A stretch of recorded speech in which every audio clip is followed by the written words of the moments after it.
bir Müslüman hayatı boyunca zaten Allah'a kulluk etmekle görevli olduğundan dolayı ticaretini de Müslüman gibi yaptığı zaman değeri vardı. Yani bir tüccar nasıl olmalı? Önce şuur sahibi olmalı. Müslüman bir tüccarın önce şuur sahibi olması gerekiyor ki ondan sonra bu şuur ticaretine yansımış olsun. Zira Allahu Teala'yı Rab olarak kabul etmiş bir mümin her ne yapıyorsa Allahu Teala kulluk ekseninde yapmak zorunda. Efendimiz Aleyhisselam buyurdu ki rızkın onda 9'u ticarettedir. Yani elbette ki ticaretten rızkını insan arar ama en temel dikkat etmesi gereken nokta ticaretin hem çok fazla artısı vardır hem de kaygan bir zemini vardır bir mümin için. Özellikle de böyle bir kapitalist düzenin içerisinde tamamen kazanmaya odaklı, hatta kazanma yolunda her şeyi mübahlaştıran bir sistemin içerisinde bir Müslüman akışına gidemez. Bir Müslüman o akışın tersine gider, gerekirse o akışı durdurur, istediği yöne doğru çevirir. Çevirmek zorundadır. Bu onun görevidir. Bir Müslümanın bu durumda yapması gereken şey bir tüccar olarak Allahu Teala'nın emrettiği şekilde ticaretini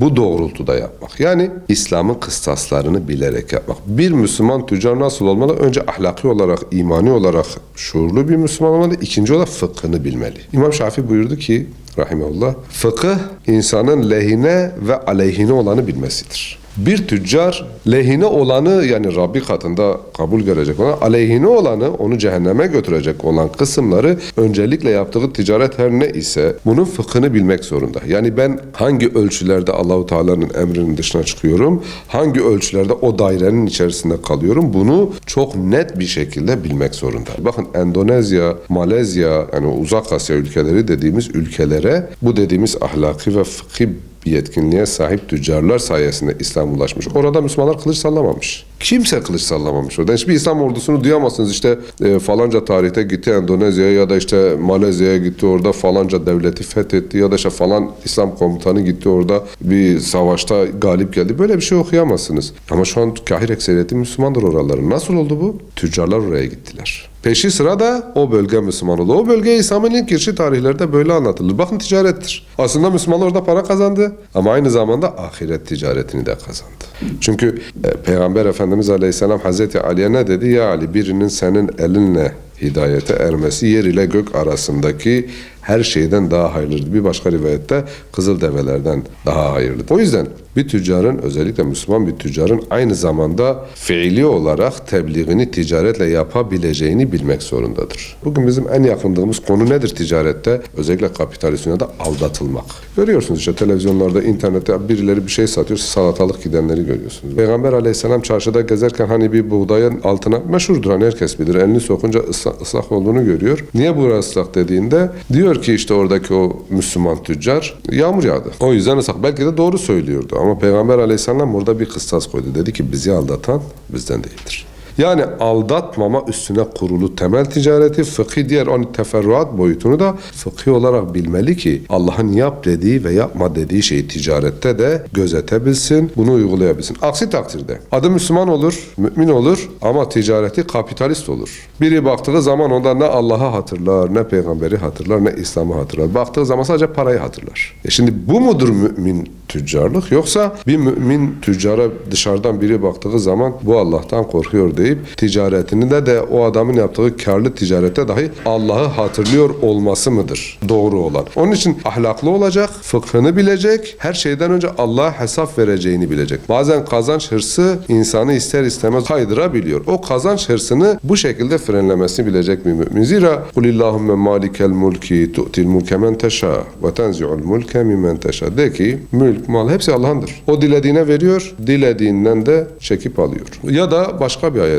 Vallahu yabsutur rizqa limen yasha ve yakdir. Dilediği kişi için rızkı genişletiyor, dilediğine de daraltıyor. Bunun bilincinde olacak. Yani kazandığı zaman da olayı kendi payesinden çıkaracak. Tabii ki kendisinin o başarılı taktiklerini de veren Allah'tır. Yani tamamen Allah'ın verdiğini bilirse, Allah'ın verdiğinden emin olursa, kalbi bundan mutmain olursa daha fazlasını kazanmak için piyasada ya kardeşim siz böyle yapıyorsunuz ama piyasa böyle dönüyor. Bu işler böyle yürüyor diyen adamların hiçbirini dikkate almayacaktır. O neyi dikkate alacak? olacak. Veren Allah'tır. Ben Allah'ın istediği gibi ticareti yaptıktan sonra ahirette hesabı ona vereceğinin bilincinde olduğu için sorun kalmayacak. Ama o rızık verme konusunda eğer ki olay Allah'tan ziyade sistem, piyasa, dönen çarklara bağlarsa, alındığı zaman da falan şeye filan şeye bağlarsa, o zaman bu adamın ticaretinde imani olarak önce ahlaki olarak zayıflama başlar, sonra bu ticaretine yansır. Müslüman bir tacirin ticarette en önemli yaklaşımı bu olmalı. İman noktasında, ahlak noktasında, fıkıh noktasında. Müminin iki işine şaşılır. Allah-u Teala aldığında da şükreder, verdiğinde de hamd eder. Her şekilde Allah-u Teala'yı hatırlar. Yani ticarette de bu kıstası koruduğu zaman, bu ölçeği koruduğu zaman Allah'ın izniyle herkes açısından da hem İslam'ı anlatmak açısından, hem ticareti açısından, hem de ahirette vereceği hesap açısından çok önemlidir. Bu ki kolaylaştırılır. Belki de o mal ahirette ona boynuna bir boyunduruk olmak yerine belki de bir binek olacak, onu cennete taşıyacak. Eminlik temeli oturacak. Bina onun üstüne olacak. Çünkü Peygamber Efendimiz Aleyhisselam daha vahiyden önce, yani risaletten önce de ticaret yapıyordu. Hatta Hazreti Hatice annemizin kervanlarını evlendikten sonra götürüyordu. Ondan önce de daha çocuk kendi amcasıyla vesaire gitmişti ki zaten kendi toplumu tüccar bir toplumdu. Dikkat edin, Hılful Fudul diye bir oluşum kuruluyor o bölgede. Niye? Birileri birilerine zulmediyor. O zulme uğrayanın hakkını almak için. Demek ki böyle bir ortam var. Peygamber Aleyhisselam böyle bir ortamın içerisinde gelişi güzel, durum budur. Çark böyle dönüyor. Biz de böyle yapalım demedi.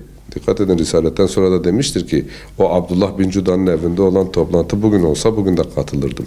Peygamberlik gelmeden önce meşhurdur, Muhammedül Emin'di. Yani o kendi toplumunda en temel vasfı oydu. Nereye oturtacağız bunu ticarette? En temel vasfımızı oturtacağız. Yani bizimle ticaret yapan bir kişi şunu çok net bilecek: ben gözü kapalı bu arkadaşa güvenebilirim. Çünkü ben biliyorum ki bu Allah'tan korkuyor, beni kandırmaz. Bu iş tüccarlarda en temele eminlik, güvenilirlik, kolaylaştırma üzerine koyacak. Binayı ondan sonra kuracak. O tuğlalar ondan sonra dizilecek ama temel, ben gözü kapalı güvenebilirim. Ki müşrikler öyle yaptı. Hicretten meşhurdur biliyorsunuz. Hazreti Ali Peygamber Aleyhisselam niye bıraktı? Ona emanet edilen malları sahibine teslim etmesi için. O yüzden Müslümanların dikkat etmesi gerekiyor.